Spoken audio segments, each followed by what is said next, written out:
үзэгчдээ та бүхнийхээ энэ өдрийн амгалан айлтгая ярих өнцөг манай нэвтрүүлгийн ээлж дугаар үгээр эхэлж байна. Ингээ би энэ удаагийнхаа зочныг танилцуулъя. Хатагтай номын чимэг улсын их хурлын гишүүн эрх зүйч мэргэжилтэй ийм ирхэн байна. Өдрийн мэнд хүргэе, үзэгчдээ бас өдрийн мэнд хүргье. За баярлалаа. Ингээд бидний урилгыг хүлээж авч манай студид ирсэн танд баярлалаа. Баярлалаа бас урьж оролцуулж байгаа. Тийм өнөөдөр гишүүн бит хоёрын ярих сэдв энэ байна. Цаг үеийн асуудлаар ярилцсан. Ингээд би нэвтрүүлэх эхлэхийн өмнө бас зочноо та бүхэндээ бас товч танилцуулъя. За төгссөн сургууль мэргэжил 2004 он Токиогийн гадаад хэлний их сургууль, 2008 он Токиогийн их сургууль эрх зүйч, 2010 он Токиогийн их сургуулийн харьцуулсан эрх зүйн магистр, 2015 онд Колумбийн их сургуулийн хууль зүйн магистр төгссөн ийм одоо өндөр боловсралтай мэргэжилтэн байна.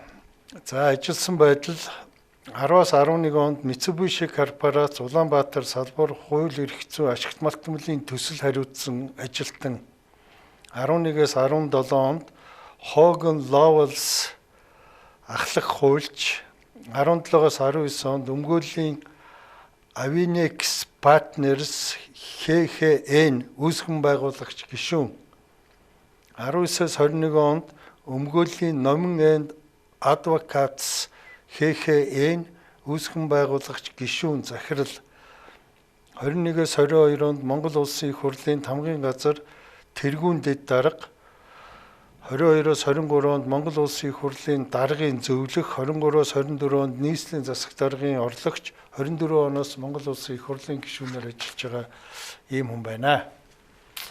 За тэгээд хоёлаа ярилцлага эхлэе. За би энэ эмэгтэй гишүүдийг бас амьдаа энэ нэвтрүүлэгтээ нэлээд оруулахыг эрмэлздэг. Баярлалаа тийм. Одоо нэгдүгээр цөөх юм да тийм ээ. Тэгээд ер нь би одоо тэгээд эмэгтэй гишүү оруулах хамгийн түрүү юу асуудаг вэ гэхээр эмэгтэй улс төрч байх хэцүү гэж бүгд л ярьдгийг өөрсдөө. Тэгээд тийм хэцүү юм болвол яах ч гэж улс төрт орж ирдэг юм бол гэж боддог байхгүй тий. Эндээс эхлэе гэж бодсон юм. Ер нь бол эрэгтэй улс төрчийг бодоход тэр одоо нийгэм хүлээж авах нь ч гэдэг юм уу одоо баг байдаг ч юм санагдсан. Тий.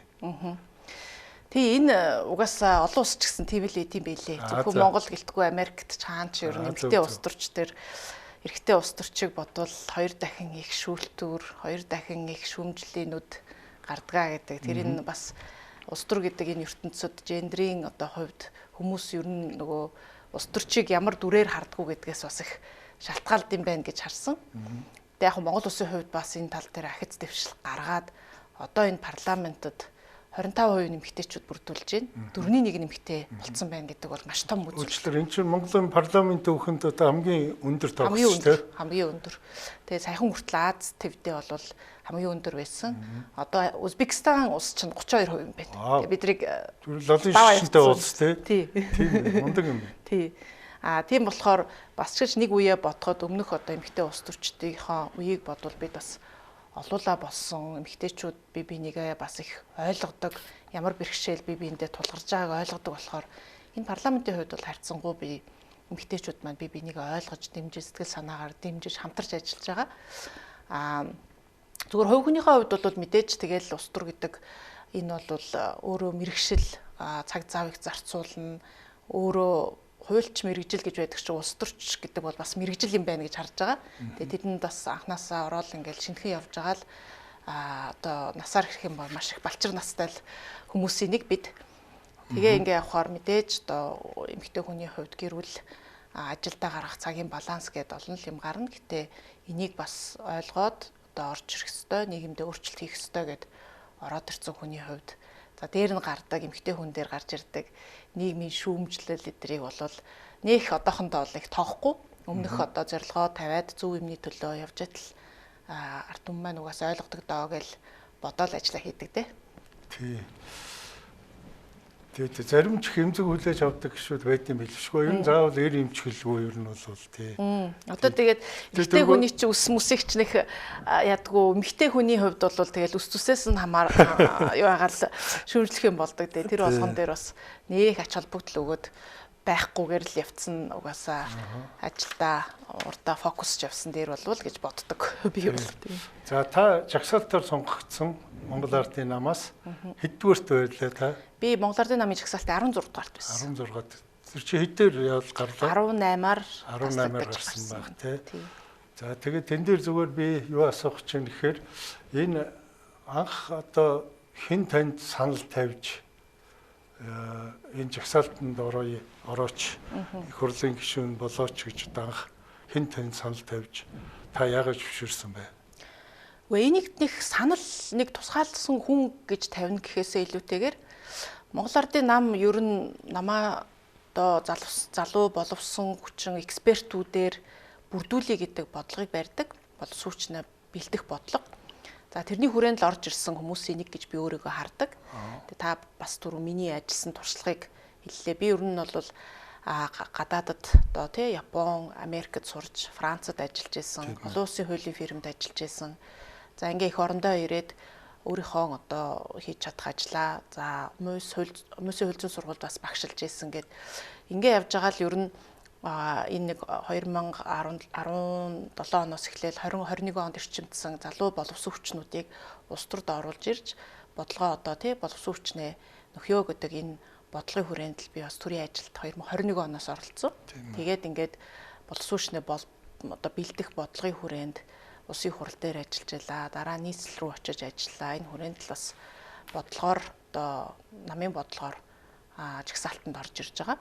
Тэгэхээр хэн нэгний гэхээсээ илүү энэ бол Монгол Ардын намын бодлого л гэж би хардаг. Тий би одоо өөрөө чинь ингээд урд нь энэ нөгөө нийслэлийн засаг даргын орлогчоор ажилласан цөөхөн ажилласан шүү дээ. Ямар хугацаанд ажилласан бэ? Анх Нямбатар даргаыг тий Нямбатар дарга засаг даргаар 23 оны 10 сард очоод тэгээ сая улсын хурлын гишүүн буюу 24 оны 6 сарын сүүлд тийм баг тий.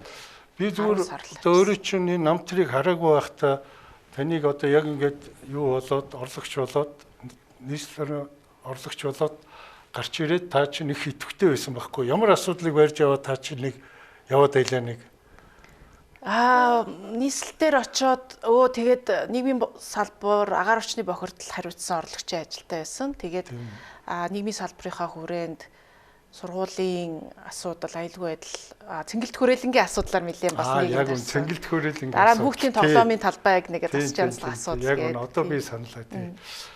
Тэгээд би тэр үед гайхчихсан байхгүй. Тэгтээ та удалгүй ингээд нөгөө жагсаал магсаалтанд ороо яваад гисэн. Гэхдээ би таны энэ урдны их хурл мөрөлд ажиллаж ирсэн мэддгүй байсан юм чинь. За энэ үнийг ч одоо нөгөө карантин гэж ярьдаг тийм ээ. Карант ч энэ гэж би яг харж ирсэн байхгүй. Тэгсэн чинь та чинь 21 оноос эхлээд энэ төрийн албанд бүр томгийн газар бүр тэргүүндэд даргамаар байсан юм байна. Тий. За тэрийгээ би нэг алдаага залруулчих гэж бодлоо. Тий. Алдаа биш бах уу. Тэгээд харж байгаа үнцэг одоо харагдаж байгаа байдал тийм баг. Гэтэ яг зүгээр би юу гэж боддог гэхээр яг нөгөө нийслэлийн ажил чинь нөгөө өдөр болгон нөгөө эрэгтэйгээ харьцдаг учраас ингээд нөгөө нэг өөрөө ч бас нэг таниулах ажил тэнд хийчихв гэж би зүгээр дотроо миний хувь хүний бодол шүү дээ тэр ямар ч байсан бilé. Гэтэ яг бидний хувьд чинь хуульчдын баг бүрдүүлж энд нийслэлээр явж одоо болохгүй бүтэхгүй асуудал одоо яаж энэ хуулийн гацаа төгжрөөнд орцсон байна тэрийг засч урагшлуулъя гэдэг бас нэг хүсэл эрмэлзэл Нямбатар даргад байсан. Тэрний л багийн нэг хэсэг болж бид нар бас ажил хийгээл очсон хэсэг хүмүүсийн нэг байхад. За тэгээ хоёлаа одоо энэ сэдв рүү орё тий. За. Одоо энэ сая сүүлийн 7 хоног бас нийгэмд нэлээд хүлээлт болчихсон. За ямар ч байсан ерөнхий сайдын томилогчлоо. Тэгээ тэрний дараа ямар кабинет бүрдэх бол хэн гэж сайд болох бол ажиллаа хийдэг хүн гарах чирэх болон өнтер гэл нийгэм нэлээд хүлээлттэй байлаа. Их хурлын гишүүч та бүхэн ч бас нэг хоёр хэсэг болоод нэг нь одоо нэг 30 гишүүн гарын үсэг зураад намынхаа удирдах байгууллагад нэг өргөх хүч өглөө 51 гишүүн гарын үсэг зураад ерөнхий сайдтай өглөө за ингэж нэг өчигдөр нэг ерөнхий сайд маань одоо кабинетээ оруулж ирээд та бүхэн батлаа явууллаа тийм ээ. За тийм энэ тухай би асууя гэж бодсон. За тэгээд та бүхний тэр хоёр өргөх бичиг тавьсан тэр шаардлагууд одоо үндсэндээ биелсэн буюу гэж би харж байна. Тийм үү? Үгүй. Ер нь бол сая бид нар энэ одоо 30 гишүүн бол яг Монгол Ардын намын бүлэгт харьяалагддаг. Манай намын гишүүд байгаа. Энэ дээр бол зөвхөн одоо анх удаага сонгогдсон ч биш. Ер нь үзэл санааны нэгдэлтэй зарчим одоо тавья гэсэн юм хүмүүс байгаа. Энэ хүмүүсийн нөгөө гаргасан бичгийг яг харахад сошиалд ингээд санаандгүй зорилгоор буруугаар мессеж өгөх юм ажиллагаа айгу явагдсан. Бидний тавьсан угаасаа энэ шаардлага бол ерөөсөө зарчим байсан. Тэгээ 3 зарчмын ямиг тавьсан. Энэ дээр нэгдүгээрт бол бид одоо энэ гол нь бидний хувьд энэ засгийн газар доктортой байх бодлогоо өргөжүүлж хэрэгжүүлж хийн гэдэг маань өөрөө улс өх орны эрх ашиг доктортой одоо байна гэдэг. Энийг хангахын тулд энэ нөхцөл байдалд бол бидний оролцоо элдод байдлыг хангаач гэдэг л асуудал байгаа. Тэгээд энийг бол энэ хуучин сайд нарыг яахгүй энэ хүмүүс өөрсдөө явж ийн гэдэг нэлээ мушгсан байдлаар одоо сошиал дээр орчинд ингээ явсан. Тэгээ энийг бас бид нар залруулж одоо хаанаа бол ярилцсан. Намынхаа удирдах зөвлөлд энэ асуудлаа тавьсан. Намын удирдлагуудтайгаа уулзсан. За энэ бол бидний бас ингээд уулзаж ярилцж санаа бодлоо хэлцсэний үр дүнд бол харьцангуй одоо бас ойлголцлын түвшин одоо нээлттэй байдлын түвшингөө бид нар хангасан гэж харж байгаа. Хоёрдугаарт бол энэ засгийн газар бас доктортой байх, легитим чанартай байхын тулд улсын хурлын гишүүд маань гишүүн одоо сайд болох энэ зарчмаа бас баримталж ажилласаа гэсэн нэг хүсэлт байсан. Энэ бол бүрэн биелсэн. Өчигдөр бас засгийн газрын бүтэц сайд нар томилгоон дээр дандаа улсын хурлын гишүүд маань сайд болсон. Тэгэхээр нөгөө дахиад энэ олон намын тогтолцоотой за ингээд гадаад нөхцөл байдлын үед бид нар улс төрийн энэ нөгөө капитал маань өөрөө бодлого болж ороод одоо парламент дээрээ энийг явуулахад маш чухал гэж үзсэн болохоор энэ бидний тавьсан одоо зарчим маань биелсэн гэж үзэж байгаа. За ганцхан биелээгүй юм байна. Миний бодлоор энэ бол гендерийн эрхтгч байдлыг хангах буюу гендерийн эрхтгч байдлыг хангах тухай хуульд ер нь нөгөө засгийн газар болон бүтэцтэй гендерийн квотыг тогтооцсон байдаг. Засгийн газрын бүтэц бүрэлдэхүүн дээр бол 15% нь нэг хүсийн доошгүй хувинтэй нэг хүсийн төлөөлөл байх ёстой гэдэг. Харамсалтайгаар энэ маань биелээгүй. Манай засгийн газар маань одоо 2 эмэгтэй сайттайгаар ажиллагаар болж байна. Тэгээ энэ түрүүний хэлсэн 51 гишүүн болохоор энэ бол зөвхөн манай намын гэхээсээ илүүтэйгээр парламент судалтай бусад намын гишүүд ч гэсэн нэгдэж орсон гендерийн хуулиа биелүүлээч гэдэг юм байсан. Энэ маань харамсалтайгаар биелж чадаагүй. Тэгээд тэр чинь хуулинд 15% бичсэн байхад 10% оруулаад ирдэг. Тэгээд тэрийн 5% баталж байгаа чинь одоо энэ хуульд яс дээдлэх зарчим ч юм уу юм чинь тэгээд одоо харин тэгээд эн чин хууль зарчим тэгээд бодит нөхцөл байдал гэдэг хоёр юмны тулгуурдны зааг дээр л юм болчиход байна. Түүхээ харахаар ч гэсэн бид нар ер нь энэ гендерийн эрхтгч байдлаа хангаж 15%-аас дээшлүүлсэн тохиолдол маш цөөн юм байлээ. Хаста эмэгтэй сайдгүйч байсан үе байна, нэг сайттай байсан үе их байна. За тэгээд 4 сайттай байсан үе бас байгаа. Хэвчл. Гэтэ яг энэ одоо ерхий сайдын өөрийн бодлого болвол илүү бас доктортой, хурдан шуурхай ажиллаж чадах энэ боловсон хүчнүүдээрээ одоогийн тулгарч байгаа бэрхшээлүүдэд илүү сорилтуудыг илүү хурдан давж чадна, сайн давж чадна гэсэн юм бодлогыг барьж байгаа учраас ингэж орж ирж байгаа гэж харж байгаа. Гэтэ бидний шаардлага бол зөвхөн сайдын түвшинд биш. Засгийн газрын доор агентлаг одоо бусад юугаа тэр маань өөрөө 20-30%. Тэр бол өөрөө хуулиараа дахиад 30% гэдэг янз бүрийн квотууд байгаа. Энийг ч гэсэн бас томилгоо хийхдээ бүтцээ дахиж нэг харахтаа бас авч үзээсэй гэсэн ийм шаардлага бас байгаа. Тийм. За шинэ ерөнхий сайд томилогдсон. За дараа нь өчигдөр их хурлын биш засгийн газрын бүрэлдэхүүнээ батлууллаа.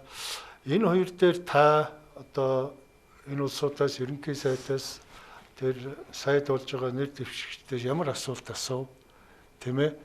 Ямар захиас хэлв одоо тэр улсуудад?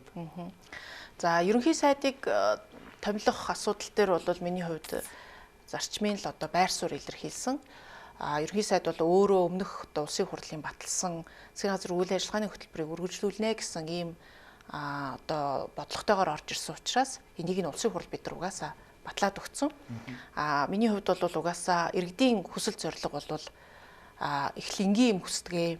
Одоо маш энгийнээр томьёолж хэлэх юм бол иргэд маань эдийн засгийн хувьд элбэг хангалуун амьдралтай баймаар байна. Хоёрдугаарт эрүүл аюулгүй орчинд амьдармаар байна. Гуравдугаарт шудраг зөв амьдрах тэр нийгмийг л хүсэж байна. Тэгээ энэний төлөө л энэ бодлого засгийн газрын үйл ажиллагааны хөтөлбөр чиглэж одоо бид нар үгэнд баталсан. Тэгээ энийг бол илүү дэс эрэмб дараатаагаар уялдаа холбоогийн сайн ажиллаж үр дүн гаргаасай л гэдэг юмыг бол захичилж байгаа. Тэгэхгүй бол хий эргээд одоо ингээд байх юм бол үндэ 4 жилийн хугацаар бас нэг удаан бол биш юм байна. Нэг мэдсэн чинь бид 1 жил болчихж 1 жилийн хугацаанд юу хийв гэд бид нар өөрсдөө ч гэсэн улсын хурлын гишүүний хувьд дүгнэлт хийхэд энэ дээрээ бид бас 3 жилийн хугацаанд үр дүн гаргаж ажиллахын тулд нэлээд шуурхай ажиллах шаардлагатай л гэж харж байгаа. За өчигдрийн одоо сайд нарын томилгооны хувьд бол ихэнх нь бас өмнө нь ажиллаж байсан сайд нар байна. За шинэ сайд нар ч гэсэн орж ирж байна. Яг энэ дээр бол явцын тун салбарын асуудал дээр бол дуу хоолойгоо өргөх юм бол байх бах. За миний хувьд бол өөрөө улсын хурал дээр гарсан ажлын хэсэг буюу тамхины хяналтын тухай хууль нэмэлт өөрчлөлт оруулах тухай хуулийг ахалж ажиллаж байгаа. Тэгээ энэ хууль дээр гарч байгаа бэрхшээл бол их байгаа юм. Энэ хууль өөрөө одоо янз бүрийн мөнгөний лобби хил амнаас болоод салбарын яамдууд нь юусоо оруулж ирч чаддгүй удцсан хууль. Эрүүл мэндийн яамнч хөдөлж чаддгүй, сангийн яамнч хөдөлгөх их дурггүй, хүнсүүтэй аж ахуйн яамнч оролцоо байхгүй хаягдсан юм. Гэхдээ эцсүүлд нь энэ юу болж ийн гэхээр нийгмийн эрүүл мэндийн асуудлаа бид юусоо хамгаалж чадахгүй юм нөхцөл байдал байгаа. Тэгээ миний хувьд хуульчгүй. Гэхдээ төрийн бодлого мөнгөний өмнө сөхөрч болохгүй л гэсэн зарчмыг барьж байгаа учраас энэ дээр одоо улсын хурлын дарга за чи энийг нэг эвтэйхэн сайн одоо боловсруулаад аваа яваач гэд ажлын хэсгийн ахлагчаар томилсон. Тэгээ энэ хуулиа хийгээд татврын одоо тооцооллуудаа хийгээд явж байтал Евразийн худалдааны чөлөөт худалдааны төр хилцээр гэдэг юм манай засгийн газар улсын хурал зөвшөлтсөөр орж ирэхэд нөгөө бидний зориод байгаа хүний хөгжлөө хамгаалъя, тийм дундаа эрүүл мэндийн нийгмийн эрүүл мэндийг хамгаалахын асуудал дээр тамхины асуудал арахгүй л цаад эрүүл мэндийн хохирол, эдийн засгийн хохирол маань маш өндөр болцсон байгаа. Тэгээ одоо хүүхэд залуучууд дээр гарч байгаа нүдэнд харагдаж байгаа эцэг эхчүүд гэсэн хэлж байгаа энэ үр дүн чинь дахиад 10 20 жилийн дараа дийлэхгүй бид нар үр дагавар хоруу шиг гарах гээд байна гэд явж байтал чөлөөт худалдааны хэлцээр дээрээ орж ирж байгаа импортын тамхин бүтээгдэхүүнийхээ гайлын татварыг тэглэнэгээд ороод ирж байгаад бол маш бухимдсан. Тэгэж байр сууриа илэрхийлээд явж байгаа. Тэгээд явж байтал одоо 6 сард энэ хэлцээрийг засгийн газар маань Минскт энэ одоо хэлцээрийн 5 улс болох Казахстан, Улсын холбооноос Беларусь гээд гүрж гээд одоо улсууд байгаа шүү дээ, Киргиз гээд энэ улстайгаа хийнэ гэсэн олон улсын мэдээ явж байгаа дээр маш хэмцэлж байгаа. Дахиад энэ асуудлаа засахгүйгээр орж ирээд одоо улсын хурал дээр орж ирэх юм бол бид нар энэ тамхины одоо татврын бодлого гэдэг бол маш том эрүүл мэндийг хамгаалах бодлого. Энэ бодлого гажуудах үедээ гэдэг асуудал байгаа учраас энэ дээр дахиж шинээр одоо энийг хэлцээрийг одоо ахалж явах эдийн засгийн хөгжлийн яамны одоо сайд тэрүүн шадар сайд учир сайд шинээр томилогдсон. Учир сайдыг бас энэ дээр сайн чамбаа ажилдаг олон улсын гэрээ хэлцээр хийхдээ өмнө нь үр дүнтэй ажиллаж байсан учраас анхаарч ажилласай гэдэг энэ л хүсэлтийг өчигдөр одоо илүү хэлсэн дээ. Өөрт оногдох бидэрт чинь 3-4 минут л байдаг. Олон юм ярьж чаддгүй учраас энийг л тодтогч хэлсэн. Тулгамдж байгаа одоо эх 7 хоног 2-7 хоногийн л асуудал байна. Тийм байлээ. Тэгэд энэ та 6 сарын 26 гэдэг олон улсын мэдээнээс харсан юм байна. Тийм үү те? Засгийн газар нь тэр тухай ерөөс юм яриаггүй баха. Яг эдийн засгийн хөгжлийн яамнаас би асуухаар тов нь бол ингээд Минскт ийм хурал болох гэж байгаа. Тэр үеэр зурагдана гэсэн тов байгаа боловч энийг төлөөлж зурх одоо засгийн газар гишүүн байхгүй гэдгэд чинь сая 2-7 хоног засгийн газар маань яах их нь тодорхойгүй ингээд явцсан учраас бид бас ингээд улс төрийн хувьд чиглэл хүлээгээд байж гинэ л гэсэн ийм хариу өгчсэн. Тэгэхээр энэ дээр бас манай засгийн газар илүү шуурхай арга хэмжээ аваад нэг шийдэл гаргаасай. Тэр нь зөв шийдэл байгаасай л гэдэг юм хүсэлтэй. Тий, тэгвэл нөгөө гэрээний чи төсөл орж ирэхэд их хурл болоод буцаацсан байгаа шүү дээ. Одоо тэд нар чинь их хурлаас ОК-г аваагүй гэж засгийн газар зурх эргэж очиод зурхгүй байлгүй. Тэр эргэж одоо та бүхнээр эргэж хэлцүүлэх байлгүй тэрийг. Гэхдээ энэ ч одоо айгүй бага хугацаа бол өнөөдөр 18 гэдэг чи 26 юм бол энэ ч одоо хэд 7 хоног үлдсэн. Харин тий. Эхлээд бол улсын хурлаар зөвшөлдсөн гэдэг процесс явсан.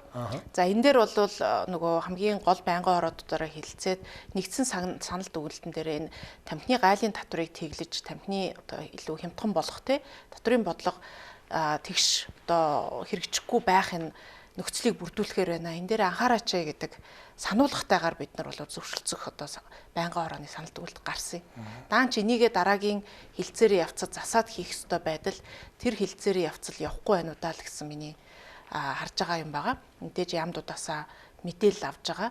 Нөгөө тал нь бол одоо хилцээрийн нөгөө талыг ахалж байгаа Казахстан улсаас бол одоо боломжгүй бүх хилцээрээ бид нар ч эцэлсэн штэ л гэдэг юм хэлээд байгаа. Зүүн нь бол эн чинь Монгол улсын хувьд одоо улсын хурлаасаа гарсан саналтай дүгнэлтийг ийм байна гэж дахиад хилцээр дээр тусгаад эцлэх. Тэгээ эцэлж баталчаад сойрхон батлуулах уу Монгол улсад хууль шиг хэрэгждэг болохын процессыг одоо улсын хуралд оруулж ирдэг. Тэгээд энэ дээр л одоо богино хугацаа үлдсэн боловч хэн нэг нь одоо эзэнгүү хайчиж байгаа шүү дээ энэ 2-3-7 хоногийн хугацаанд ер нь зугтчих шиг байл энэ асуудлаас өмнө нь одоо хариуцчихсан сайд нар. Тэгэхээр энэ дээрээ одоо Монголын төр мэдээж бодлогын заламж халаа гэж байна. Гэхдээ анхаарах хэрэгтэй юм аа. Анхаарад яваасай л гэж бодож байгаа. Тэгвэл зүгээр би буруу ойлгосон юм уу? Одоо эн чинь ганц тамхи биш. Тэгээд одоо эн чинь өөр олон төрлийн эмтхан бараа орж ирээд бидний зах зээлийг эзэлэх нь одоо энэ нөгөө үндэсний үйлдвэрлэгчид яах юм тэр гэдэг их маргаа явж исэн. Тэгээ та бүхэн чинь тэгвэл одоо за тэгвэл гэрээ ийм иймийг зас гэсэн юм байна тийм үү? Тий. За. Төвшөлчг сатанд бол анхаарах юмнуудаа тавиад л одоо тэгээ за тэгвэл гэрээ гэдэг нь үлэлцэл юм байна тийм. Байнгын хорооноос бол тийм дүгнэлтүүд гарсан. За тэгээ одоо цаашаа яахыг харж л байда та хэдүүлээ. За ингээд шин засаг байгуулагдлаа. Зүгээр би таны үгийг одоо дахиад хэлье. Та иргэд бол биднээс 3хан лэм хүсэж байна гэж элбэг хангалуун амьдрал, эрүүл аюулгүй орчин, шударга зөв нийгэм гэж энэ өчигдөр байгуулагдсан засгийн газар маань таны энэ 3 зарчимд нийцэж одоо энийг бүтээж чадах тийм ихтгэл үнэмшил тань төрөв. Бидний хувьд одоо энийг л зорж эн чинь зөвхөн засгийн газрын гэхээсээ илүү улсын хурлын гишүүд буюу одоо ард түмнийхээ элч болж ажиллаж байгаа бидний ч гэсэн зорилго үүрэг. Тэгэхээр улсын хурлын энэ зорилгоо одоо баримталж үүргээ гэж харж урагшлуулах ёстой. Засгийн газар ч гэсэн энэ дээр одоо хэрэгжилт дээр нь илүү анхаарах ёстой. Тэгэхээр энийг бол бид хамтраад хийх ёстой гэж харж байгаа. Өмнөх засгийн газар ч гэсэн энэ чиглэлийн юмнуудыг хийгээд эхлүүлсэн байгаа. Эдийн засгийн хувьд бол мэдээж баялагын тэгш хуваарлалт ямар байх ёстой, өрх бүрт одоо очиж байгаа эдийн засгийн өсөлтийг яаж оруулах уу гэдэг бодлогыг бас хийгээд энэ орох тэр үүд хаалгыг нь болох томоохон төслүүдэд урагшлуулъя гэдэг юмнуудыг бас нэлээд хийсэн. Гол нь одоо энэ дээр бид яг иргэдэд мэдрэгдэхүйц өстой нөгөө эдийн засгийн хамгийн шударга үзүүлэлт бол иргэн баярагийн төрөвчм гэдэг шиг энэ хүний төрөвчөнд энэ хүний өнөөдрийн амьдралд яаж энэ маань тусч ин гэдэг мэдрэгдэхүйц байдлаар л энийгээ бодлогоо дахиж нэг харах ёстой гэж харж байгаа. За эрүүл аюулгүй орчин дээр яалтчгүй агаарын бохирдол, замын төвжрал, эрүүл мэндийн тусламж үйлчилгээний чанар, боловсрал гээд салбартаа л энэ асуудлууд бас тулгамдаад хийх гээд хичээгээд явж байгаа юмнууд байгаа. Энэ бас үргэлжлэх байх. За тэгээд зөв шударга нийгэм бол бидний нийгмийн мөнхийн л асуудал болоод байна тий. Хууль адилхан үйлчилдэг байгаасаа энэ дээр бол засгийн газар, хууль зүйн яам, салбар арчиж байгаа энд бид нар ч гэсэн хяналт шаардлага тавина энийхээ төлөө ч гэсэн бас бодлого тогтоох үйл ажиллагаагаа хийгээд явна л гэж харж байна. Тий. Та дөнгөж сая хэллээ эдийн засгийн одоо нэмэгдэж байгаа энэ бүтээмж одоо үр дүнг өрх үрт одоо баярын төрөвч рүү яаж оруулах вэ гэдэг. Би яаж оруулахын жишээлбэл ерөөсө бодоод ухаад ойлгодог байхгүй юу. Энэ дээр таны одоо харж байгаа үнцэг яаж тэр баярын төрөвч рүү тэрийг оруулдаг юм. Эдийн засгийн өсөлтөд баярагийн төрөвч рүү те. Энэ бол нөгөө долоон буудлын Должин эмээгийн хүү иргэн баяраа те. Манай дундаж иргэм. Тэгээ бид нар улсын хурал дээр бас татврын багц хуулийн шинжилэл дээр ажлын хэсэг гараа ажилласан. Тэгээ тэн дээр гарч байгаа зургийг харахаар яг ийм байлээ. Бид нар чинь түрүү жил 24 онд манай нэг хүн ногдох дотоодын нийт бүтээгдэхүүн $5,000-аас дээш болоод Монгол улс эдийн засгийн хувьд дунджаас дээш орлоготой улсын ангилд орчиж байгаа байхгүй. Бид нар чинь 90-ад онд бол одоо хамгийн буурай орон тэгэл хөгжиж байгаа орон дунджаас бага орлоготой, дундаж орлоготой байсан. Одоо дунджаас дээгүүр орлоготой болчихж байгаа. За нэлээд бас ингээ гайгүй болоод ирчихжээ. Нэг хүнд ногдох дотоодын нэг бүтээгдэхүүн $5,000.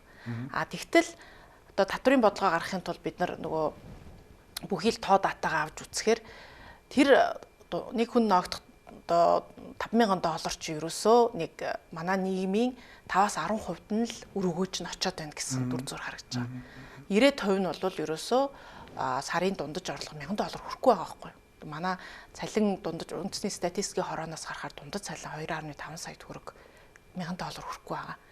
Эн чинь өөрөө нөгөө нэг бидний дунджаас дээш орлоготой улс уугүй юу гэдэгтэй маш зөрөлдөөнтэй. Яагаад гэвэл энд бол баялагын тэгш бус хуваарлалт явчихжээ. Энэ их эдийн засгийн өсөлт гээд байгаа юм чинь боддоор нийт иргэд рүүгээ очихгүй байна л гэдэг юм шиг. За энийг төрөвч рүү оруулах мэдээж ингээд цогцарах хэмжээ байгаа. Хамгийн гол асуудал бол миний бодлоо шүү. Энэ бол нэгдүгээрт татврын бодлого байх хэрэгтэй. Татврын бодлого маань татврын хуваарлалтаар бид нар яг энэ нөгөө баялагын тэгш бус хуваарлагдсан юмыг залруулдаг. Татврын бодлого бол ерөөсөө төрийн бодлогын маш том хэрэгсэл байдаг тийм. За тэгээд бид нар чи одоо энэ хүн амын орлого, аж ахуйн нэгжийн орлого, нөөт гээд үл хөдлөлийн орлого гэдэг юмнуудаа үзэхээр одоо хөдөлмөрлөд байгаа хэсэгтээ нөгөө чартаагаал хөөрхөн юм нэг сурчаал за ингээл үнэн шударгаар хөдөлмөрлөө үнэн шударгаар бизнес авч явъя гэсэн хэсэгтэрээ татврын дарамт нь маш өндөр. Тийм биш далд эдийн засаг дээр бол татвар байхгүй тэрийгээ илүү ингээд дэмжсэн юм бодлогууд байна. Энийг нэгдүгээр засах хэрэгтэй. За хоёрдугаар нийгмийн даатгалын тогтолцоо байна. Энэ бол хүн болгонд хамаатай.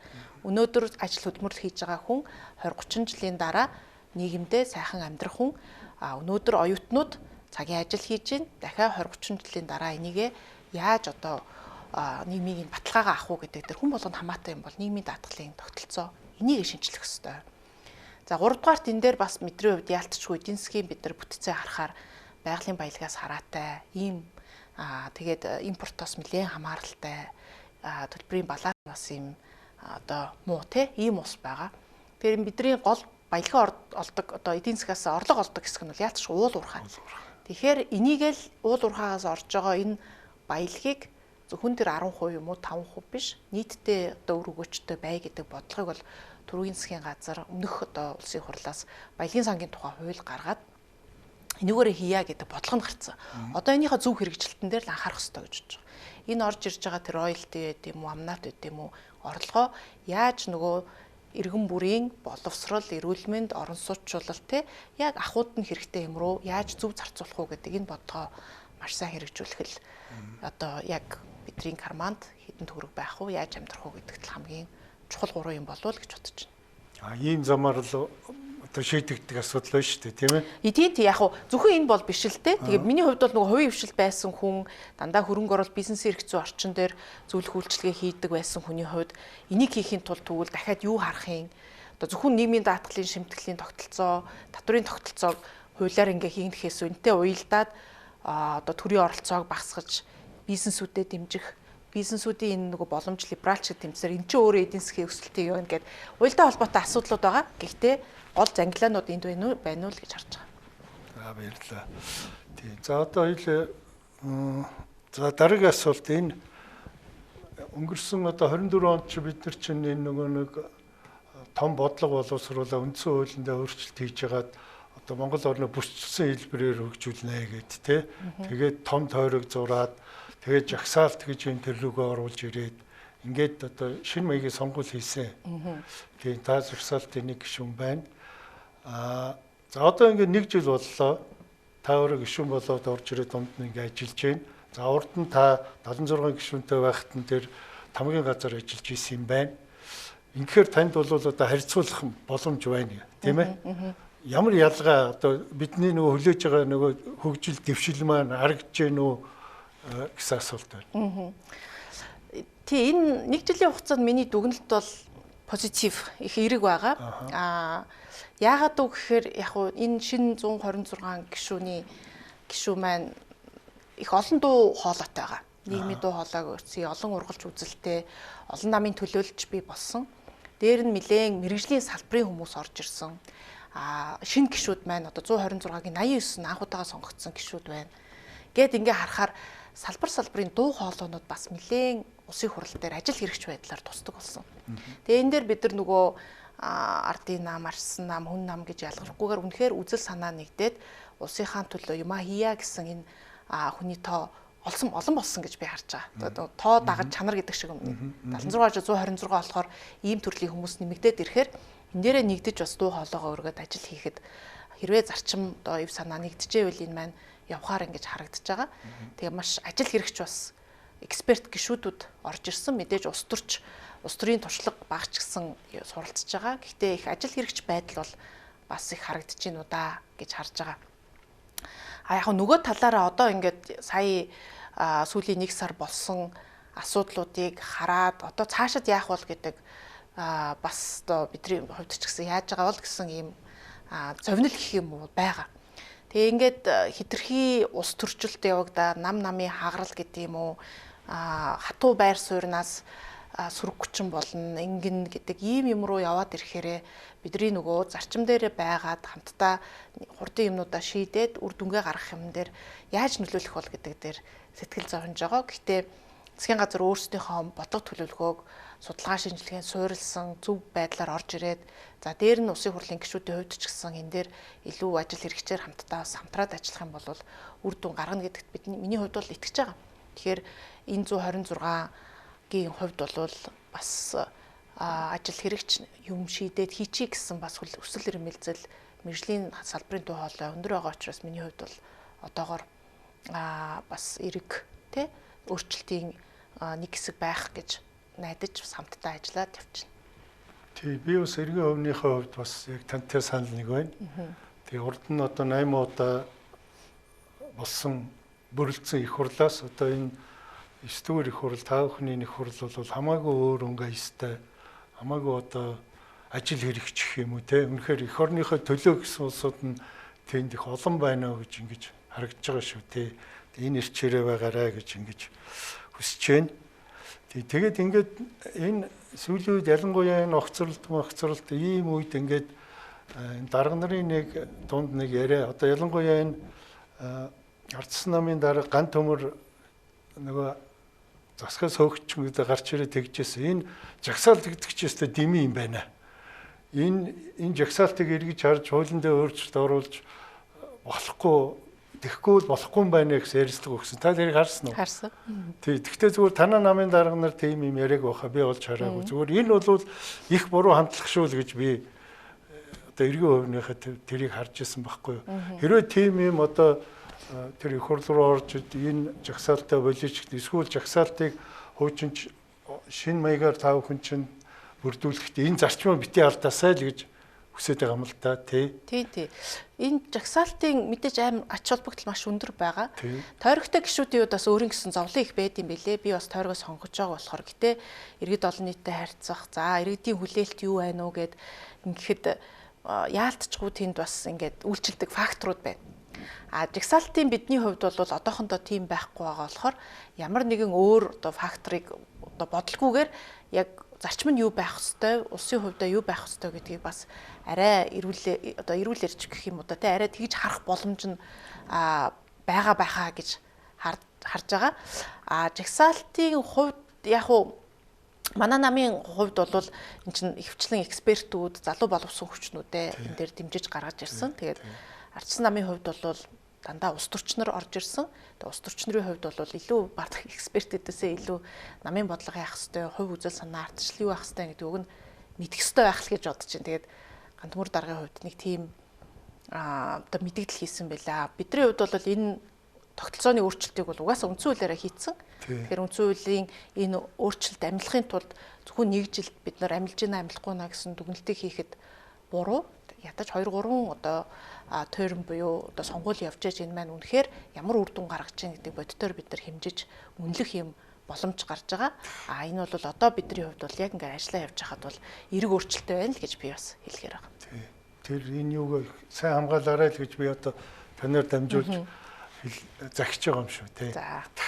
За дараагийн асуулт энэ их хурл маань хэдэн жил дөнгөж байгуулагдаад тэгээд их хурлын дарга маань нэг захирамж гаргаад одоо та бүдээ чи ийм 50 нийтэн билүү 59 гэлөө ажлын хэсэгт тойрсон гэсэн тий. Тэрний та лав 3-т нь за хэдд нь байгааг нь мэдэхгүй. Ямар ч сан 3-ыг нь бол ахалж ажиллаж байгаа юм байна лээ тий. Энэ ямар ажлын хэсгүүд байгаа. Энэ хүрээндээ та бүхэн за та жишээлбэл юу хийж байна? За яг энэ олон ажлын хэсгээс ахалж байгаа нь оролцож байгаа нь бол 10-аад байгаа. Ахалж байгаа нь бол 3 ажлын хэсэг байгаа. За нэгдүгээрт бол иргэний хууль, манай суур хууль, амны эрх зүйн харилцаа, өмчийн харилцаа, эдийн засгийн харилцааны суур хууль, иргэний хуулийн хэрэгжилтэд нэг дүн шинжилгээ хийгээд гэжээ гэдэг ийм том. Энэ бол нэлээд том ажил. Онлын хүрээнд хийгдэх ажлын хэсгийг ахалж байна. Хуульч гишүүдээр байгуулад одоо би ахалж байгаа. За хоёрдугаарт тамхины хяналтын тухай хуулийн хэрэгжилтийг үнэлээд За шаардлагатай бол нэмэлт өөрчлөлт оруулах юм боловсруулах, хуулийн төсөл боловсруулах ажил хэсэг байгаа. Түрүүн бас дурдсан. Энэ бол нөгөө эргэн төвтэй нийгэм тулгамдж байгаа асуудлуудаа улсын хурлаас дуу хоолойг сонсож шийдвэрлэдэг байх гэсэн энэ хүрээнд энэ ажлын хэсгийг улсын хурлын дарга энэ захирамжаар байгуулсан. Бидэрт бол одоо утаа тамхины хууль маань хэрэгжилт суларчлаа. Утаа тамхи маань хэтэрхий хямдхан боллоо. Энээс үүдээд гарч байгаа одоо нийгэм эдийн засгийн сөрөг нөлөөлөл өндөр байна. Дээр нь ямар ч зохицуултгүй явж ирж байгаа илэрхийлдэг зүйл байна тий. Энэ тулгамдаад байгаа энийгээ бас хийх гэж түрүүн хэлсэн салбарын яамдууд нь айгаа зүхтаад хийж чаддгүй энэ асуудлыг улсын хурл оруулахгүй бол одоо болохоо ойлгох нэ гэд энэ хуулийн хэсгийг ажилд ахалж байгаа. 3 дугаарт нь монополи эсрэг хууль буюу одоо шудраг өрсөлдөөнийг дэмжихийн тулд монополи хуулиар шинжлэх шаардлагатай гэдэг энэ ажлын хэсгийг ахалж байгаа.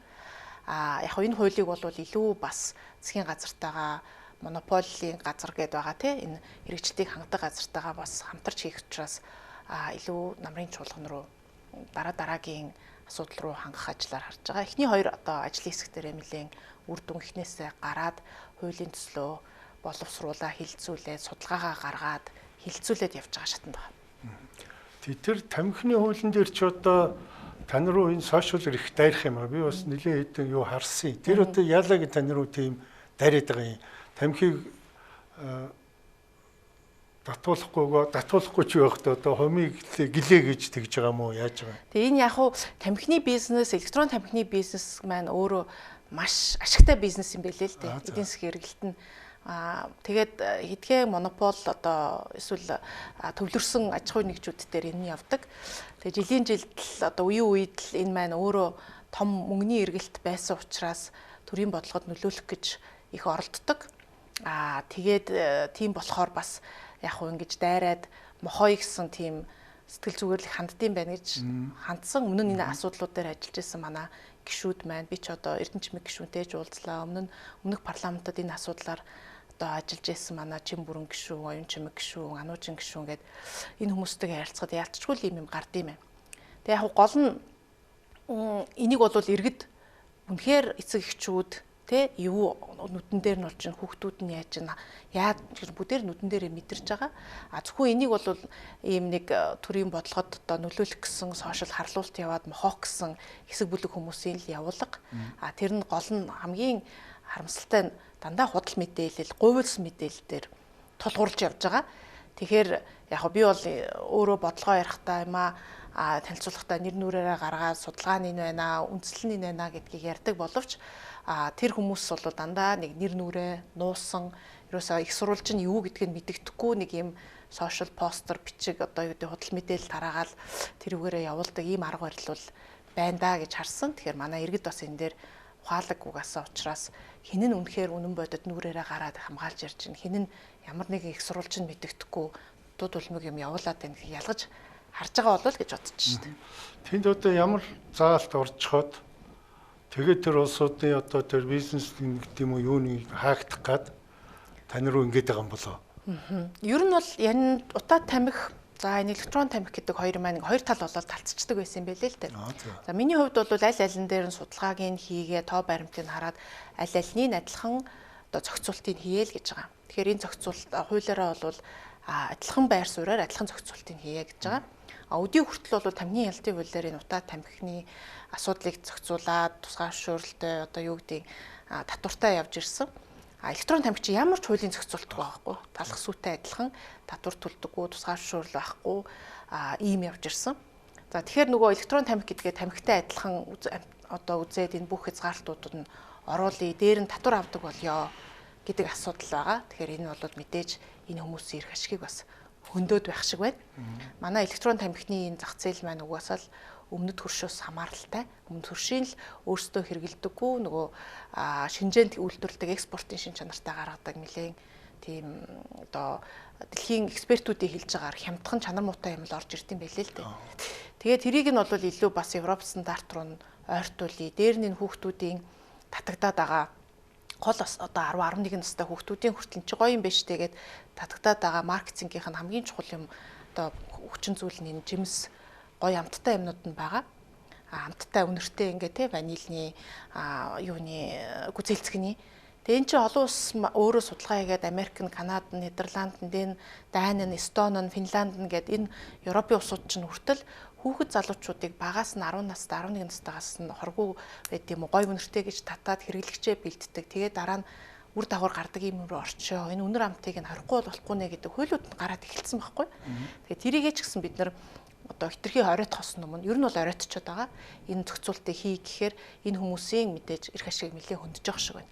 Тэгээд тэрэндээ бухимдаж одоо ийм сошиал дайрлуулалт, харлуулалт, албаар хин нэгний лобби хийж байгаа юм шиг дүр зураглуу түлхэх гэж оролж байгаа шиг байна. А нөгөө талаар утаа тамхины хувьд ч гэсэн хитрхи хямдхан байж, хитрхи одоо татвар бага байж ирсэн. Хэрэгжилт муу байж ирсэн. Энэ нь бол угаасаа харагдж байгаа. Тэгэхээр бид нар энэ дээр бас дүн шинжилгээ хийгээд утаа тамхиныхаа татварыг онцгой албан татварыгаа ихсгийа. Гол нь татвараа аваад энийг хаа нэгэн газар юунд зорцуулж байгаа нь одоо мэддэхгүй орхих биш. Яг энэ тамхинаас авж байгаа онцгой албан татварыг дахиад тамхитыг бууруулах, хүүхд залуучуудын энэ эрүүл мэндийн боловсролыг дээшлүүлэх, чөлөө цагаа зөв өнгөрүүлж донтолтод орохгүй байх энэ юмд л зарцуулъя. Зорилтод ийм татвар байлгая гэдэг ийм зохицуулт орж ирж байгаа. Тэгээд нөгөө татварыг нэгсгээд тэгээд хэд хэдэн юу гэдэг улс төрийн төвшөнд тамхины компаниуд одоо хандив өгдөггүй байх, лобби хийдэггүй байх гэсэн юм заалтуудыг бас оруулж ирж байгаа. Үеийн үед мөнгөний доор ингэж төрийн бодлого бол сөхрөх ёсгүй гэж бодож байгаа. Тэгээ ирэхээр бас одоо ингээд бөөний худалдаан, жижиглэнгийн худалдааныхныгаа байгаад бидний эрх чөлөөнд хандлаа гэдэг асуудлуудыг яагаад бас нэг юм хэсэг байна. Хоёр талын юм хэсэг байна. Гэтэ энийг бид нар бас бидний энэ хуулийн номер 1 зорилт бол одоо Монголд хүний эрүүл мэндийг, нийгмийн эрүүл мэндийг хамгаалах гэсэн номер 1. За түүний дараа бол одоо энэ бизнесийн эрх ашиг нь хөндөгдөж байгаа этгээдүүдийг яаж бас зөв яах вэ гэдэг асуудал энэ зарчмаараа л бид нар ажиллаж байна. Тэгээ яалтчгүй нь Евразийн нөгөө худалдааны төр хэлтсээр дээр утаа тамхин бүтээгдэхүүний гайлын албан татварын асуудал ингээ ороод ирчихээр бидний хувьд ч гэсэн тамхины татварын тооцоол ер нь яах нь гэдэг юм хүлээлтийн байдалтай болчоод энийг бас шийдчихэж энэ хуулийнхаа тамхины онцгой албан татвар, гайлын албан татварын тооцоолыг одоо эцэслэх нь зүйтэй болов гэд бидний хувьд хуулийн төслөө боловсруулсан олон нийтийн санал аваад салбар дээр бас хилцүүлэг хийж байгаа боловч энийг бас хүлээгээд одоо улсын хурлд арай өргөн бариагүй ийм хүлээлтийн шатандаал байна. Энэ анхны тэр тамхины хууль хэдэн онд батлагдлаа? Анхны тамхины хууль бол 2002-3 онд. Тийм дээр үү. Жишээ сүүл тэр нэг нөгөө Эрдэнэ чимэг гишүүн тэр яадаг чинь Эрдэнэ чимэг гишүүн бол 2013 онд энэ нэмэлт өөрчлөлтүүдийг оруулсан байлээ. Тэр зөвхөн нэмэлт өөрчлөлт юм байна тий. Эрдэнэ чимэг гишүүн өөрөө 2012 онд бас яг сонгогдоод шинэ гишүүн. Тэгээ зоригтой энэ асуудлыг бариад 13 онд батлуулж ирсэн байлээ. Тий, би зөвхөн юу асуух гэдэг нь гэхээр би өөрөө тамхи татдаг хүн л дээ. Яг тэр үед чинь одоо тэрнээс өмнө ч юм уу энэ Монголд үйлдвэрлэсэн тамхины үйлдвэрүүд байсан юм а. Одоо нэг хямдхан тамхинууд энэ малчтын татдаг, цагаан шонхор монхор юу ч гэдэг үлээ. Бид нар өдөө явахдаа улсууд аваач өгдөг гэсэн байхгүй. Тэгээ тэр хуулиас болсон уу яасан тэр Монголын тэр үйлдвэрүүд байхгүй болчихсон. Над одоо харагдаад идэв. Тэр үнэн удлаа юу? Үгүй. Одоо тамхины үйлдвэрлэл тий. Тамхины үйлдвэрлэлийн тусгааршуулалтад хоёр этгээдүүд байдаг. Нэг нь бол баг үйл ажиллагаа явуулахгүй байгаа. Нэг нь өтөвтэй үйл ажиллагаа явуулдаг. Тэр маань өөрөөсөө таны хэлдэг тэр улаан шонхор, цагаан шонхор юу гэдэг алтан навчч гэх нөө тиймэрхүү. Тэр нөгөө нэг бүтээгдэхүүний хийгээд хөдөө орон нутагт бас хэрэгэлдэм байлээ. Бас их хямдхан. Гэтэ эн чинь нэг Монгол улс өөрөө үйлдвэрлэх нь гэхээсээ илүү яг үзэхээр тамхины түүхийд бүх цаас юмнууд бүгдийг нь л дахиад импортоор оруулж ирээл савлаад зардаг гэхээр бүгд л ер нь импортоос хараатал юм үйлдвэрлэл юм билээ л дээ. Импортлсантай адилхан юм байна шүү дээ баг тий. Тийм байна. Би тэрийг тийм юмнууд ч байхгүй болцсон юм уу гэж зүгээр миний зүгээр хувийн ажилт байсан гэсэн тийм биш юм байна. За иргэний хуулигаа их том хуулигаа та сая ярьчлаа. Энэ маань одоо аль шатанда их хурлд өргөн баригдсан байна уу энэ маань? Одоо зарчмын ямар өөрчлөлт оруулах гэдэг хүлээгдэж байгаа юм дээ. Яг иргэний хууль бол бид нар чинь маш том суур эдийн засгийн харилцааны хууль. Тэгэхээр энэ дээр одоо манай 2002 оны иргэний хууль 5-6 жил эрдэмтэн судлаачид ажиллаж агаад одоо баталж ирсэн юм хууль байгаа. Тэгэхээр энэ дээр бол мэдээж яаран гар дүрнэ гэхээсээ илүү бид нар энэ 2002 онд иргэний хууль манд гарснаасаа хойш бүхэлд нь бид нар Монгол улсын иргэний харилцаа болон эдийн засгийн харилцаанд энэ хууль бүхэлдээ үүргээ гүйцэтгэж чадж гэнэ үү гэдэг дээр бүхэлднийг харсан тийм санал дүгнэлт гарч байгаагүй юм билээ судалгаа. Хэсэгчилж энэ хэсэг нь болж энэ хэсэг нь болохгүй байх гэдэг юмнуудыг нэлээд харж ирсэн боловч бүхэл дүр зургийг нэг харжээ гэсэн ажил хийгдэж байгаагүй. Тэгээ манай ажлын хэсгийн зорилго бол эхлээд энийг хийе гэж байгаа. Энэ бол мэдээж онлайн түвшинд, практик түвшинд нэлээд өргөн судалгааны ажил. Тэгээ 42 эрдэмтэн судлаач, анхан дунд дээж одоо шүүхийн судлаачид одоо юуны их сургуулийн профессоруд оролцсон ийм баг ажиллаж байгаа. Энэ бол улс төрийн ажил гэхээсээ илүү эрдэм шинжилгээний ажил тийм. За ингээд манай эрдэм шинжилгээний энэ ажлын баг бол хийгээд яг бүхэлд нь гэхээсээ илүү салбарын хувьд энэ одоо шүүгчдийн хувьд судлаачдын хувьд юу нь болоод байна, юу нь болохгүй байгаа 20 хэдэн жилийн хувьд бол бас нэг барагцаа байгаа. Тэгээ яг 30% дээр нь бол бид нар үнэлт дүн шинжилгээ хийчихэд байгаа. За энэ дээр бол мэдгээрт уг нь хуулинд байгаа боловч хэрэглэн дээр алдаад байна. Ойлголцсон зөрүү байгаад байна.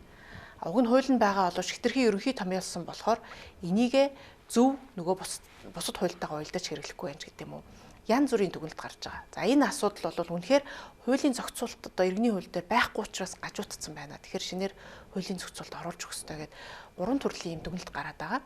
Тэгээ жишээлж хэлэх юм бол одоо энэ чинь бол эдийн засгийн суур харилцаа манай Монгол улсын иргэний хууль дээр бол хуулиар тогтоосон хүүгийн хэмжээ гэдэг юм байдаггүй. Хуулиар тогтоосон хүүгийн хэмжээ байдаггүй болохоор нөгөө одоо нэг жишээл би энэ нөгөө иргэндээ мөнгө зөөлөх асуудлыг ярьж байна уу та? Үгүй. Зээлийн хүү бол угаасаа энэ гэрээгээрээ тогтоочж байгаа шүү дээ тий. Тэгтэл одоо сүүлийн үед гажуудал практик дээр юу гажуудал гарч ийн гэхээр жишээ нь хөгжлийн банкны энэ бөөн одоо асуудал скандал дээр харахад юу болсон байна гэдээ харахаар ер нь нөгөө зээлээ төлөөгүй байхын ч юм уу энэ маргаан гарахаар шүүхэд хандчихаар зээлийн хүн зогсчт юм байна шүү дээ. Тий. Тэгэнгүүт бүр ингээд тактик болцсон юм байна. Тийм биш. Зээлийн хүүгээ төлөхгүй тулд маргаан үсгчдэг. Тийм байна. За тэгэнгүүт шүүхтэр 3 4 жил болноо дунджаар. Шүүхийн шийдвэрийг гүйцэтгэхдээ 6 7 жил болноо. 10 хэдэн жил авсан зээлийнхаа хүүг төлөхгүй тулд ийм процесс руу орчдөг. Тийм биш. За тэгээ 10 жилийн өмнө миний авсан 100 төгрөг 10 жилийн дараа бол 100 төгрөгийн үнц нь бол биш шүү дээ. 10 төгрөг болцсон. 10 төгрөг болцсон. Тэгээд дээр нь хүү төлөхгүй гэдэг ийм гажуудал руу орцсон. Тэгээ ийм гажуудлаас одоо үүдээд ийм шудраг бус нөхцөлийн үүднээ одоо болсноос болоод энгийн хариуцлагатай иргэд маань цаагаараа багийн төлөөсийн төлөөд байгаа байхгүй юу? Одоо энэ системийг харахаар энэ бол бусад улсын хуулиудад байдаг ийм механизм бас байхгүйгээс үүдээд шудраг бус ийм одоо гажуудал үүссэн байна гэдэг дүгнэлт гарч байна. За өмчийн харилцаан дээр дуусаагүй барилгын барьцаа гэдэг олон одоо иргэн тий амьдрал бас хүлээгддэг юмнууд дээр дүгнэлт гарч байна. Хамгийн том одоо онлын түвшиндөө гэх юм бол бид нар чинь ер нь одоо иргэний хуулийн этгээдийн англи гэхээр манай хуулийн этгээдийн ангиллууд маш юм хатуу ашигын муу ашигын бусаар хамаад хэлбэрээр нь ингээд ангилсан байдаг. Тэгтэл энэ маань өөрөө амьдрал дээр очихороо одоо төрийн бус байгууллагын тухай хууль гэж бид нар чинь баахан маргаал холбоо сангийн хууль хий гэхээр ингээд маргаал суучдаг. Ашигын бус байх юм уу, ашиг нь тэгвэл яах ингээд энэ маань суур одоо энэ одоо иргэний хууль дээр хуулийн этгээд маань яаж ангилагдах ёстой гэдгээсээ л бас их үүсвэртэй байгаа. Тэгээ онлайн болон практик ач холбогдолтой маш олон зүйлүүд байгаа. За юунийг бид нар эрдэмтэн судлаачдынхаа тусламжтайгаар гаргаад ирье. За тэгээд салбартаа хилцүүлэг хийгээд цаашид тэгвэл иргэний хуульдаа хэсэгчлсэн бүхлээр нь биш шүү. Манай иргэний хууль бол бүхэлдээ бол бас юм суур сайн хууль. Энийг бас нэг тийм амар зарчмыг нь хөндөд байх зохимжгүй. Гэхдээ энэ одоо тулгымцсан асуудлууд дээр өөрчлөлт хийх шаардлагатай юу гэдгээ бид нар улсын хурал дээр шийдээд шаардлагатай гэх юм бол яаж өөрчлөх үү гэдэг дахиад эрдэм шинжилгээний ажил хийгдэнэ. Энэ бол бас дахиад онлайн түвшинд маш сайн хийгдэх хэвээр ажил. Тэгэхээр энийг би нэг 2 жилийн хугацааны ажил гэж харахгүй байгаа. Суур хууль учраас бид нар их олон талаас нь сайн судалж 3 4 жилдээ цаашлаад одоо ийм хийгдэх ажил болов уу гэж харж байгаа. Тэр чинь тэгвэл ерөөсөө дүгнэлт нь одоо 30% тал явж байгаа юм биш үү? Тий. Эхний шатанд бол дүгнэлтэнд бид нар 30% нь бол тулгамдаад байгаа асуудлуудаар юу айлууд байна гэдгийг гаргах чад байгаа. Тийм байна. За та хоёрт нэг 5 минут байна. Тий. За та энэ дээр нийгмийн даатгалын хууль дээр ажиллаж байгаа юм байна. За тамхины хуулийг ярьчлаа хоёлаа. Сүүхийн хууль гэж юм их чухал юм байгаамаа. Тий. Энэ дээр одоо би зүгээр бас нэг сүүхийн нэг удирдах зөвлөл мөвлөгээд ингээд нэг сүүлийн хэдэн жил одоо явж байгаа хүний хувьд ингээд харахаар тэн дээр бөө юм болд нь шүү. Одоо яадаг вэхээр за манайх жишээлбэл энэ уулан ямд байдаг нэг 40 айлтай сөөх байхгүй юу? 40 нэг дэд үтц хотын дэд үтцд очиог өөрсдөө хамаг юм яадаг төлдөг тийм ээ дулаан цахилгаан одоо юу гэдгийг бохор цэвэр ус. Тэгээд нийлээ төлбөр бол өндөр гарна одоо энэ хотын төв сууж байгаа айлуудаас. За тэгээ ихэнх нь өгөхгүй заа юу. Тэгэл одоо тэрнээс болоод бөө юм болно. Тэгээд тэр нөгөө бохор нь халина хамгийн наацх нь тэгээд нөгөө нийтийн хэрэгэлсэн тогоо төлөхгүй байхаар чи ирээд бүгдийн таслаа хийчих нь гүм хэцүү шүү. Харин тий. Энэ өстө за та яг нь нийслэлийн орлогч нэг жил хийсэн юм байна. Энийг бас зах зохиосноос нэг мэдэрсэн байхаа. Нийслэлээр ч одоо сөөхий асуудал, гомдол их хэрнээ. Гомдлуудынх нь бараг 80% нь сөөх бол нөгөө контор гэдэг шүү дээ тий. Орон сууц нийтийн аж ахуйтай холбоотой гомдлууд их хэрнэ. Засгийн газрын 11-11-ийн ч гэсэн ер нь бол нэлээд нөгөө гомдлын ихэнх хэсэг нь сөөхтэй холбоотой асуудал байна. Айгүй тулгамж байгаа асуудал. Тэгээ ингээд наана ингээд ярахаар шийдчих боломжтой ч юм шиг мөртлөө яг цаашаа хормоор маш их системийн асуудлууд бас харагддаг юм байлээ. Тэгээ энэ дэр нэлээд нухацтай ажиллах хэрэгтэй байгаа. Ер нь энэ дээр бас нийслэлээр байхдаа энэ хуулийг бас шинжлэх хэрэгтэй байна гэдээ ажиллаж байсан энэ ажлаач гэсэн үргэлжлүүлээд гишүүний хувьд энийгээ хуулийн төслөө боловсруулад хэлэлцүүлж байгаа. Ер нь бол зүгээр миний хувьд нөгөө өөрөө иргэний одоо хувийн эрх зүйн салбарт байсныг ч хэлгүй өмчийн эрх зүйн харилцаа гэдэг дээр маш их анхаардаг. Тэгээ ингээд иргэдтэйгээ бид нар уулзалтаа хийгээд бусад одоо төрийн байгууллагуудаа уулзалтаа хийгээд энэ хууль маань яагаад хэрэгжихгүй байсан вэ? Яагаад энэ асуудлууд байгаад байна гэд ингэхээр ерөөсөө л бидний нөгөө өмчийн эрх зүйн ойлголт өмч гэдэг юм чинь юу юм? Дундын өмч гэдэг юм чинь тэгвэл юу болох юм? Миний өмч бол миний өмч шүү дээ, тий? Энэ бол минийх гэдэг. Тэгтэл надаас хамааралтай, танаас хамааралтай дундын өмч гэдэг юм гараад ирэхээр нөгөө нийтээрээ амьдрах дэг журам гэж байгаа шүү дээ. Бид нар одоо юу гэдэг 200 жилийн өмнө бүгдээрээ нэг айл саахалтаараа миний гэр миний мал гэд ингээ амьдарч исэн бол одоо ч бид нар орон сууцнд те нийтээрээ амьдрах нэг тийм соёлд ороод яг үнийг хэлэх нэг удаагүй шүү дээ. Нэг 100 жил болж гин үгүй юу ер нь. За 100 удаагүй. Байшинд амьдраад бол нэг 60 70 жил болж байгаа юм хамгийн их нь. За тэгэл хотчих процесс, илүү орон сууцлалт ингээ процесс хаар яг энэ хамтдаа нэг юмд нийтээрээ амьдрах, тэгээд дундаа өмчилж байгаа юм а яаж хуваах вэ гэдэг дээр бидний яалтчгүй соёл иргэншлийн хувьд ч гэсэн сэтгэхгүй хувьд ч гэсэн энэ дундын өмчийн харилцаан дээр бас нийтлэг болж чадаагүй үнэт зүйл суугаагүй юмнууд байна. Түүнээсээ үүдсэн гажуудлууд гарч ийн. Тэгээ энийгээ суурьаар нь бас харж тэр зөв хөшүүрэг хийхгүй бол ер нь нэлээд тулгамдсан байгаа юм байна гэдэг л дүгнэлттэй байна. За тэгээ яг уу энийг зөвхөн дундын өмчийн хүрээнд нь шийдэхүү гэхээр иргэдийн хүсэж хүлээж байгаа юмыг бас ингээд саналын авахаар нөгөө л газрын орчны харилцаа, газрын харилцаа. За нөгөө л барилгын чанарын харилцаа, барилга одоо тий энэ асуудал, нөгөө л конторын харилцаа тий ус дулаан нийтийн одоо эн чинь бол public service буюу төрийн үйлчилгээ шүү дээ тий эсвэл нийтийн үйлчилгээ өмчийн асуудал болно ш. Гэт ийм юмнээ маш олон юмны ингээд суур дунд нь ингээд гогцоо нь болчиход сөөхий асуудалмаар энэ дээр бухимдал нь ингээд гараад байдаг. Тэгээ энийг ямар хүрээнд шийдэхүү гэдэг бол нэлээд улс суурьтай бас хийх ёстой юм байна гэд ямар ч сан хуулийн төслөө боловсруулчаад хилцүүлгийг хийж ин дахиад сайн хилцүүлэг хийх ёстой. Тэгээ намраас дахиад орон нутагч гэсэн хилцүүлэг хийгээд ингээд бас улсын хурлдаа өргөн барихаараас төлөвлөд ажиллаж байгаа. Тий, тэр сөөхий мөнгөө төлдгөө улсууд жишээлбэл манай тэр хотхонд байж тээ нэг айл одоо 100 сая төгрөгийн өртөө байна шүү дээ. Одоо хэдэн жилээр төлөөгүй, 10 хэдэн жил төлөөгүй. Тэгэл тэнд байж идэг сайхангаар тэгээд 40-50 саяны өртөө айлууд байна. Тэднэрээс ч болоод тэр тог захилгаанаа таслуулж байна. Бас шээс нь хайлж байна эн чинь айгүй тийм үү. Зүгээр би нэг юм сонссон шүү. Үнэн худлыг мэдэхгүй. Зүгээр Америкт гэхэд тэр чи бас нэг юм community болоод бас амьдарцгаад юм байна шүү дээ, тий. Манай Монголоор бол сөөхтэй. Тий, тэгээд тэнд бол тэр сөөхөө цаг тухайд нь төлөөгүй бол шууд барьж аваа шор моронд идэх гэж шүү дээ. Тийм би сонссон үнэн худлыг мэдэхгүй зүгээр. Тийм нэг ялын ч гэдэм үү тийм бодлоготой байж ижил энэ засагдах юм болов гэсэн хувь хүний миний бодол шүү. Яг Америк одоо нөгөө хувийн өмчийн харилцаа түүнийгээ дагсан хариуцлагын харилцаанд хөгжсөн тий. Энэ усуудад бол үнэхээр энэ сөөхийнхөө төлбөрийг төлдгүү ч юм уу. Энд чинь ер нь бол нөгөө нэг нийтийн одоо өмчийн эмгэнэл гэдэг нэг эдийн засгийн онол өгдөн шүү дээ тий.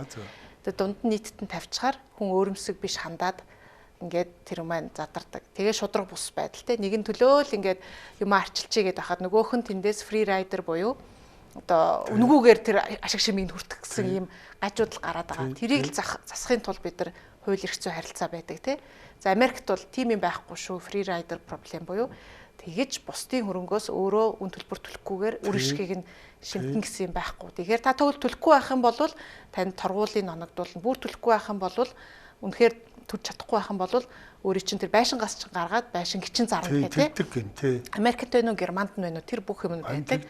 Монгол тийм ярих гэхээр одоо тэгээд бидний чинь болохоор юу гэстэй хүний эрхийн мэдрэмжгүй яадаг коммунист гэдэг юм руугаа явчихад байдаг. Тэгээд үгүй эн чинь коммунист биш, эн чинь харин капиталист нийгмийн одоо үүрэг хариуцлагатай байх бас нэг юм хэрцгий гэх нь хаашаа тий хатуу дүрм нь энэ штэ гэж бас хэлмээр санагдтiin. Гэтэ яг энийг бас иргэд олон нийтэд яаж зөв ойлгуулах вэ? Бидний өмчийн сэтггүй харилцаа ямар байгаа вэ гэдгийг аль алийг харж иж хөшүүргүүдийн хийн. Тэгэхээр арайч бас ял өгөх гэхээсээ илүү зөв эдийн засгийн ял гэж буруу хэлсэн юм шүү дээ. Тэр байшингийн уураж аваад зардаг гэсэн шүү дээ. Тий. Ер нь манай иргэний хууль дээр ч гэсэн уг нь тэр суурь нь байгаа юм. Байгаа юм тий. Хэрэгжүүлдэггүй л болохоос тэр иргэний хууль дээр бол тэр суурь одоо зарчманд бол байдیں۔ Тий. Гэтэ тэрийгээ тэгээ оруулаад ирэх юм бол одоо тэг хүний эрх мэр хүмч одоо өөрөөр ямар зам байдгийн бол одоо мэдэхгүй тэр улсуудыг тэг мөнгө төлдөг болох. За нэлээд л одоо бас юм сахилга хариуцлага, эдийн засгийн хөшүүрэг, торгуулийн асуудал гээд олон юм хөшүүрэг хийх хэрэгтэй болоод байгаа. Гол нь хэрэгждэг байх хэвээр. Хэрэгжихгүй юу ч хийгээд бол тэгж жагаад болчтой гэдэг юм руу л явчих. Тэрийг үл зүгээр тэр сөөхтөн даатахад одоо за ямар нэгэн хариуцлага тавьчихад тэрийг сөөхтөн даатахад орхивол гонж биелүүлэхчгүй. Зүгээр өстой тэр одоо мэдгүй шүүхэн шийдвэр мэдвэр эсвэл цэрэг цагта очиж ижил тэрийг хэрэгжүүлдэг юм бол цаарцсан улсууд шүү дээ ерөөсөө тий. За баярлалаа гişүнэ. Тэгээ бидний ярилцах цаг өндөрлсөн байна. Тэгээд манай телевизийн урилгыг хүлээж авч манай студид ирж одоо бидний асуултанд хариулсан танд баярлалаа. Таны одоо цаашдынхын гишүүнийхний ажилд нь өндөр амжилтыг хүсье. Баярлалаа. Бас ажиллаж байгаа хууль тогтоомж эсвэл одоо байгаа нөхцөл байдлын тухай миний байр суурийг бас асууж тий ингээд олон нийтэд бас хүргэж урьж оролцуулсан танд маш их баярлалаа. Тэгээд иргэдийнхаа болон та бүхнийхээ санал бодлыг бас аваад таны хувьд ч гэсэн цөөхтөр ийм санал бодолтой байгаа байна гэдгийг бас аваад тэр цөөхөө нэрээ тэр ажлын хэсэг юу байдгийг тийм юм нэрээ би бол саналаар очимоор нэрээ ойлголоо. Нэрээ өстой хэцүү. Би тэрий чи одоо тэр хотхонд 10 гаруй жилийн хийлээ тэр юуг нь өөрөөсөө өстэйтэл гарцаад тийм. За баярлалаа. Би тэгээд өөрөө чи бас нэг энэ нэвтрүүлэгт ингээд бэлдэж явах хугацаанд би бас өөрөө чинь сошиалыг нэлээд ингэж гүйлгэж харлаа.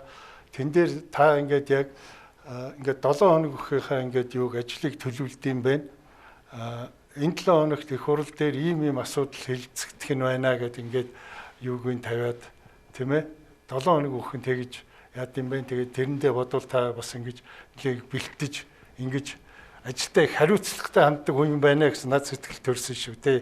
За баярлалаа. Яг хууль зүйн хувьд бол мэдээж өмнө ч гэсэн бичиг цаасан дээр наривчилсан тий. Энэ маань яг ямар үр дагавар үүсгэж ийн ингээд олон талаас нь харж ажиллах хичээдэг. Тэгээ энэ ч зарчмаа бариад илүү чуулган дээрэж байнгын хорооныхоо ч гэсэн хууль тогтоох ажилдаа хариуцлагатай хандах хэрэгтэй гэдэг зарчмаар л ажиллаж байна. Тэгээ мэдээж үр дүн бол олон нийтийг тэрийг бол дүгнэх бах. Баярлалаа. За баярлалаа. Үзэгчтэй манай өнөөдрийн нэвтрүүлэг үүгээр өндөрлж байна. Дараагийн дугаараар уулзтраа түр баяртай.